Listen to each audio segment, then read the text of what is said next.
नमस्कार, आप देख रहे हैं PV24 न्यूज और PV24 न्यूज पर खबर जनपद लखीमपुर खीरी से। राज्यपाल आनंदीबेन पटेल ने बलेरा में विकास योजनाओं की सौगातें दी, महिलाओं बालिकाओं को किया सशक्त। मंगलवार को उत्तर प्रदेश की राज्यपाल आनंदीबेन पटेल ने अपने जनपद भ्रमण कार्यक्रम के दूसरे दिन पलिया ब्लॉक के थारू बहुल गांव बलेरा में विविध विकासात्मक गतिविधियों में सहभागिता की। इस अवसर पर उन्होंने विभिन्न सरकारी योजनाओं के लाभार्थियों को प्रतीकात्मक सौगातें दी, समर कैंप, शैक्षिकी प्रदर्शनी और विभागीय स्टॉलों का निरीक्षण किया तथा महिला सशक्तिकरण व बाल विकास की दिशा में किए जा रहे प्रयासों की सराहना की। थारू जनजाति के बच्चों ने मनमोहक सांस्कृतिक प्रस्तुति देकर सभी को मंत्रमुग्ध कर दिया। कार्यक्रम को संबोधित करते हुए राज्यपाल आनंदीबेन पटेल ने कहा कि दूरस्थ और वनवासी क्षेत्र में बच्चों और महिलाओं के सर्वांगीण विकास के प्रयास देखकर उन्हें अत्यंत प्रसन्नता हो रही है। बचपन से ही बच्चों को पढ़ाई के साथ पेंटिंग, भाषण, गीत संगीत जैसी रचनात्मक गतिविधियों से जोड़ना उनके समग्र विकास के लिए आवश्यक है। समर वेकेशन के दौरान इन गतिविधियों का आयोजन सराहनीय है। महिलाओं के लिए पुराने भवन को प्रशिक्षण केंद्र में बदलना एक प्रशंसनीय कदम है। इस केंद्र के माध्यम से महिलाएं आत्मनिर्भर बन रही हैं और स्वरोजगार के माध्यम से आर्थिक रूप से सशक्त हो रही हैं। इसके लिए डीएम और सीडीओ बधाई के पात्र हैं। सरकार की योजनाएं आमजन तक पहुंच रही हैं, विशेष रूप से स्वामित्व योजना के तहत गरीबों को संपत्ति का अधिकार मिल रहा है। पहले संसाधनों की कमी से महिलाएं पीछे रह जाती थीं, लेकिन अब प्रशिक्षण और सरकारी सहयोग से वे आगे बढ़ रही हैं और राजस्व में भी योगदान दे रही हैं। बाल विवाह पर पुलिस को स्वतः संज्ञान लेकर कार्रवाई करनी चाहिए। बेटियों के सशक्तिकरण के लिए संस्थागत प्रसव को बढ़ावा देना जरूरी है। नवजात शिशुओं की निगरानी और निजी अस्पतालों में जन्म से संबंधित दस्तावेजों की जांच भी आवश्यक है। राज्यपाल ने कहा कि 21वीं सदी महिलाओं की सदी है और सरकार उन्हें आगे बढ़ाने के लिए पूरी प्रतिबद्धता से काम कर रही है।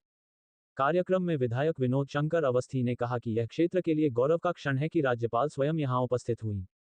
उन्होंने प्रधानमंत्री और मुख्यमंत्री के नेतृत्व में देश और प्रदेश की प्रगति के नित नए आयाम स्थापित कर रहा। उन्होंने परिषदीय विद्यालयों में हुए कायाकल्प को रेखांकित किया। साथ ही उन्होंने कार्यक्रम में उपस्थित जनसमूह को प्रणाम किया।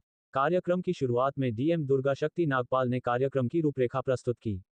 लखनऊ विश्वविद्यालय की एक शोध छात्रा ने राज्यपाल के समक्ष विकसित भारत का संकल्प 2047 विषय पर अपने विचार रखे। कार्यक्रम के अंत में सीडीओ अभिषेक कुमार ने राज्यपाल और सभी अतिथियों के प्रति आभार व्यक्त किया। कार्यक्रम के दौरान राज्यपाल द्वारा विभिन्न सरकारी योजनाओं के अंतर्गत चयनित लाभार्थियों को प्रतीकात्मक रूप से स्वीकृति पत्र, सामग्री किट और उपकरणों का वितरण किया। आंगनबाड़ी कार्यकर्त्रियों को प्री स्कूल किट एवं हाइजीन किट, कृषकों को कृषि यंत्र तथा पीएम आवास योजना ग्राम के लाभार्थियों को स्वीकृति पत्र प्रदान किए। साथ ही क्षय रोगियों को पोषण पोटली किट का वितरण भी किया। इसके अलावा आयुष्मान भारत योजना के तहत आयुष्मान कार्ड, स्वामित्व योजना के तहत घरों की घरौनी तथा प्रधानमंत्री उज्ज्वला योजना के तहत प्रतीकात्मक गैस कनेक्शन भी लाभार्थियों को प्रदान किए गए। इस अवसर पर महिला सशक्तिकरण और सामुदायिक विकास को बढ़ावा देने के उद्देश्य से 184 स्वयं सहायता समूहों को सामुदायिक निवेश कोष CCL के तहत 2 करोड़ रुपए 76 लाख रुपए के चेक तथा 62 प्रोड्यूसर ग्रुपों को इंफ्रास्ट्रक्चर फंड के अंतर्गत 93 लाख रुपए के चेक भेंट किए गए। साथ ही 5 दीदियों को ई-रिक्शा की चाबियां सौंपकर उन्हें आजीविका के सशक्त माध्यम से जोड़ने की पहल की गई।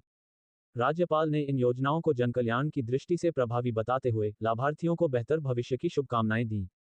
राज्यपाल आनंदीबेन पटेल ने अपने दौरे के दौरान ग्राम बलेरा पहुंचकर थारू जनजातीय क्षेत्र की 25 छात्राओं को साइकिल वितरित की और उन्हें हरी झंडी दिखाकर रवाना किया। इसके साथ ही 5 जनजातीय क्षेत्र की महिलाओं को ई-रिक्शा प्रदान किए गए। उन्होंने ई-रिक्शा प्राप्त करने वाली महिलाओं को प्रोत्साहित करते हुए कहा कि वे इसे पूरे आत्मविश्वास और हिम्मत से चलाएं। इसके पश्चात राज्यपाल ने परिषदीय विद्यालय बलेरा में संचालित समर कैंप का निरीक्षण किया। उन्होंने शिक्षकों से समर कैंप के अंतर्गत संचालित की जा रही गतिविधियों की जानकारी ली तथा बच्चों से संवाद कर उन्हें स्नेहपूर्वक दुलार दिया। उन्होंने बच्चों द्वारा तैयार की गई TLM टीचिंग लर्निंग मटीरियल प्रदर्शनी का भी अवलोकन किया। राज्यपाल ने इसके बाद हेल्थ, आयुष, NRLM, समाज कल्याण, ICDS, कृषि, गन्ना, उद्योग और कारागार विभाग सहित विभिन्न विभागों द्वारा लगाए गए स्टॉलों का भ्रमण कर जानकारी प्राप्त की और संबंधित अधिकारियों को आवश्यक दिशा निर्देश दिए।